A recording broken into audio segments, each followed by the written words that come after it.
Imaginez-vous des enfants découvrir le monde de l'aéroport, du directeur à la salle de contrôle, en passant par les pompiers, prendre une navette sur le tarmac et voir ou découvrir des endroits que le public n'a pas accès. Et bien les enfants du petit journaliste l'ont fait. Un grand merci à l'aéroport de Genève et à son directeur pour ce reportage. Regardez cette vidéo jusqu'au bout et si vous l'avez aimé, n'hésitez pas à liker, commenter et partager. Allez, place à la présentation de l'aéroport de Genève et aux questions des enfants. C'est parti avec l'association lepetitjournaliste.ch.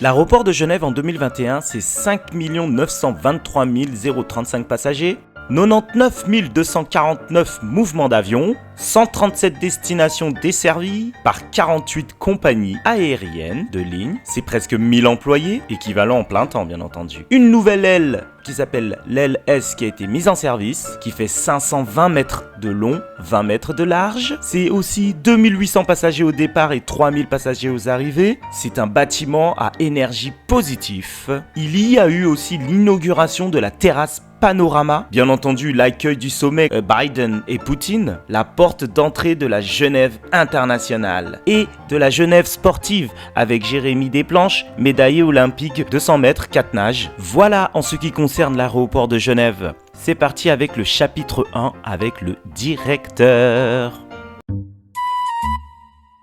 Je me présente, mon nom c'est André Schneider, j'ai 61 ans.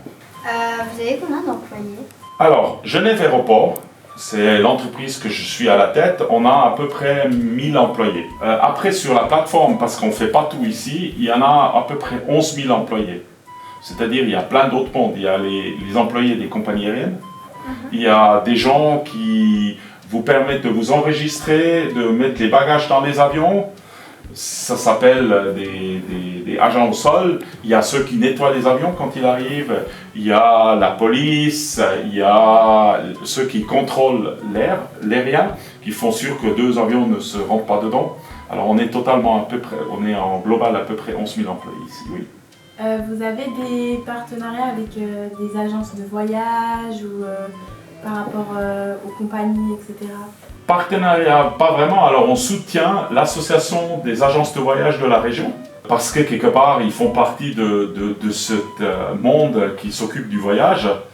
Après on s'aide. Surtout, on a vécu quand même maintenant 2 années de crise très compliquée où il y a eu très peu de voyages. Naturellement, les compagnies aériennes qui sont là, avec eux, on n'a pas des partenariats, mais on a des échanges. Parce que c'est eux qui décident de venir à Genève. Alors c'est clair, quand ils ne sont pas très contents avec quelque chose comme ça se passe ici, ils viennent se plaindre chez nous. On essaie de trouver des solutions et des choses comme ça. On essaie de vivre un peu comme une grande famille. Hein. Okay. Ce qui veut dire, comme dans une grande famille, il y a des moments, on essaie toujours de trouver une solution ensemble, mais ça n'exclut pas qu'on s'engueule de temps en temps. Ouais. Combien vous pouvez accueillir d'avions ici? Combien d'avions peuvent atterrir? Ça se calcule autrement. On dit combien de mouvements je peux avoir par heure sur la piste. Parce que, alors, il y a des aéroports, il y a plusieurs pistes, alors il peut y avoir plusieurs avions en même temps, ici il y a une seule piste. Et mouvement, ça veut dire un avion qui atterrit ou un avion qui décolle. Nous, à Genève, on peut traiter jusqu'à 40 mouvements par heure. Alors, on l'a pratiquement jamais, ou que très exceptionnellement. Et si on veut recalculer, si on aurait vraiment autant d'avions, ça voudrait dire qu'il y a un avion toutes les 90 secondes. Mais on n'a pas un avion toutes les 90 secondes. C'est ce qu'on pourrait faire. Et dans un mois, entre 10 000 et 11 000 mouvements. Est-ce que c'est compliqué de gérer tout l'aéroport? C'est une très bonne question. Je présume que oui. Je dirais là, je profite de ma carrière. C'est un peu comme un grand orchestre. C'est-à-dire, vous avez, dans un grand orchestre, quand vous êtes chef d'orchestre, vous n'êtes pas vraiment le chef de tout le monde, mais vous devez quand même lui dire qu'est-ce qu'il faut faire. Alors vous devez compter sur ceux qui sont d'accord de faire ce que vous voulez, et c'est un peu la même chose ici. Et c'est clair, c'est aussi compliqué parce qu'on a plein de domaines. Hein. Ça commence par gérer l'arrivée des voitures vers ce qui se passe dans le terminal, et juste pour vous donner un exemple, on a quand même un certain nombre de sans-abri qui viennent se protéger ici, parce que c'est ouvert toute la journée, c'est chauffé, et c'est clair que ça ne plaît pas forcément à tous les passagers non plus. Alors il faut traiter ça, ça va comme j'ai dit, négociation avec les compagnies aériennes qui disent « j'ai pas assez de place, j'ai pas ceci ou cela ».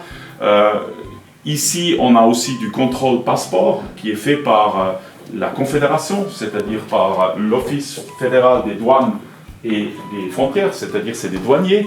Alors eux, ils n'ont peut-être pas toujours autant de monde que j'aimerais avoir pour que ça se passe fluidement.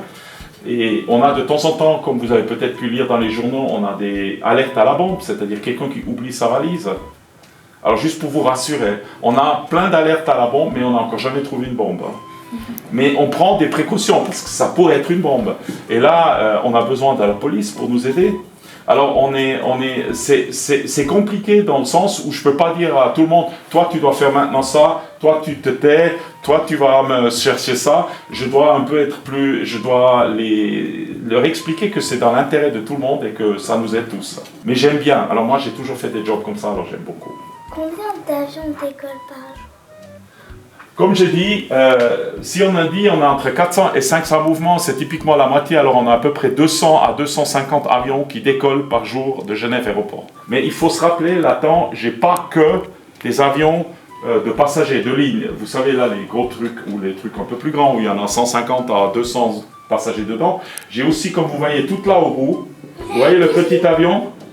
Ça, c'est un avion privé où il y a peut-être 2-3 passagers dedans. Et j'en ai à peu près 30% de mes mouvements qui sont ça. Ce qui veut dire, si je prends mes 250 par 3, ça fait 80, à peu près 80 mouvements ou 80 décollages, c'est des avions petits comme ça. C'est d'ailleurs très important parce que nous sommes le deuxième plus important aéroport pour ce type d'avion en Europe. Alors, c'est essentiellement des jets privés. Alors, vous pouvez avoir des jets privés qui sont fournis par une compagnie. C'est un peu comme une location de voiture. Vous louez l'avion, bon ça coûte plus cher qu'une voiture quand même. Et il y en a des gens qui sont propriétaires eux-mêmes de ces avions. Alors il y a des entreprises qui sont propriétaires de ce type d'avion et eux, ils les laissent ici. Hein? Air Glacier, c'est un... Non, alors Air Glacier, ça c'est des opérateurs de hélicoptères, il n'y en a pas ici. Nous on a... Et ils font aussi le sauvetage. Alors nous on a ça ici, mais c'est la Rega. La Rega, c'est ceux qui font dans toute la Suisse, et eux, ils ont ici un hélicoptère, ensemble avec les hôpitaux universitaires de Genève, et un avion de transport, où ils peuvent emmener quand vous avez un accident à l'étranger, il faut vous ramener en Suisse. Les jets privés, c'est genre comme une première classe, mais c'est tout l'avion? Oui, c'est un peu comme la première classe, et vous êtes tout seul, et on s'occupe que de vous. Ça peut être des avions très très très chics avec du cuir partout, des tapis, des choses comme ça. Mais c'est un peu comme première classe, oui. Mais comme j'ai dit, typiquement, le nombre de passagers c'est entre 2 et 4. Hein. C'est vraiment très peu de monde.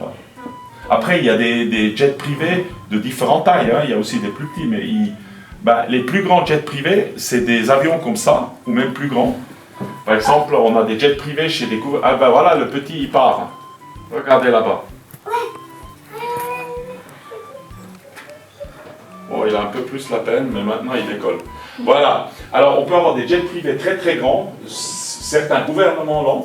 Juste pour vous donner un exemple, la famille royale de Abu Dhabi, qui est au Golfe, eux, ils voyagent avec un 747. C'est un jumbo jet.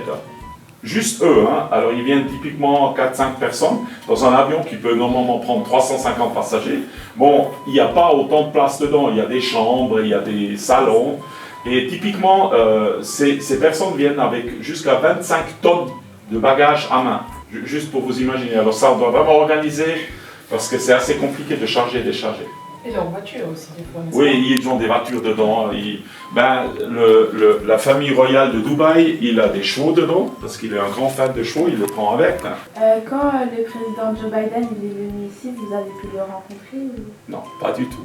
Alors, moi, mon rôle, c'était d'assurer que tout va bien, qu'on n'a pas de problème. Les gens qui l'ont rencontré, c'était le président du gouvernement de Genève, le président du gouvernement de Suisse, et c'était tout. Okay. Alors, on a pu le voir de loin et j'ai pu voir les avions. Alors, par exemple, j'ai vu quand ils ont amené la voiture du président, qui est un énorme truc qui pèse des tonnes, et il est venu avec un gros transporteur militaire et on était ensemble. Et surtout, les militaires qui devaient le protéger étaient assis au milieu, sans des vrais sièges, ils étaient assis par terre. Et ils sont venus des États-Unis, juste pour vous dire. Alors, c'est peut-être pas trop sympa. Non, nous, on n'est pas forcément en première ligne. On est là pour faire sûr que les choses tournent bien, pas pour serrer la main. Vous êtes devenu directeur d'un aéroport quand? Le 1er septembre 2016. Alors, je suis maintenant presque 6 ans ici. Et c'est assez compliqué parce qu'à l'époque, alors ça a changé entre-temps, on a un conseil d'administration, c'est-à-dire des gens qui supervisent qu'on fait bien le boulot, et ils devaient choisir un candidat, et après ça devait être adopté par le Conseil d'État, parce que nous sommes propriétaires du canton de Genève. Alors on a dû attendre qu'il y ait une séance du Conseil d'État, et ils ont fait un arrêté, que d'ailleurs j'ai reçu, qui me nomme comme directeur général de Genève Aéroport. Est-ce que votre métier vous plaît ou parfois vous avez... vous disiez que vous vouliez changer de métier ou faire autre chose? Ça me plaît généralement vraiment beaucoup, mais comme tout le monde, il y a des moments où je pourrais jeter quelqu'un par la fenêtre ou crier très fort, mais c'est pas pour autant que j'aimerais changer. Parce qu'il faut savoir, quand vous êtes directeur d'un aéroport, il y a beaucoup à faire sur très longtemps, et moi, je vois mon rôle aussi pour faire avancer l'aéroport, pour qu'on devienne mieux, qu'on fait les choses mieux. Et c'est vrai que là, maintenant, où je m'approche gentiment de mon âge de retraite, je commence presque à regretter qu'il va venir le moment où je ne pourrai plus en être celui qui pousse. Mais bon, c'est aussi très bien, il faut avoir des plus jeunes qui font ça, ils ont pour moi plus d'énergie. Non, alors, j'ai rarement eu envie de changer, moi-même. Très souvent, on est venu vers moi, parce que j'ai beaucoup changé de domaine, on est venu vers moi pour me demander si ça m'intéresserait. Et moi, j'aime beaucoup de faire des trucs que j'ai encore jamais fait.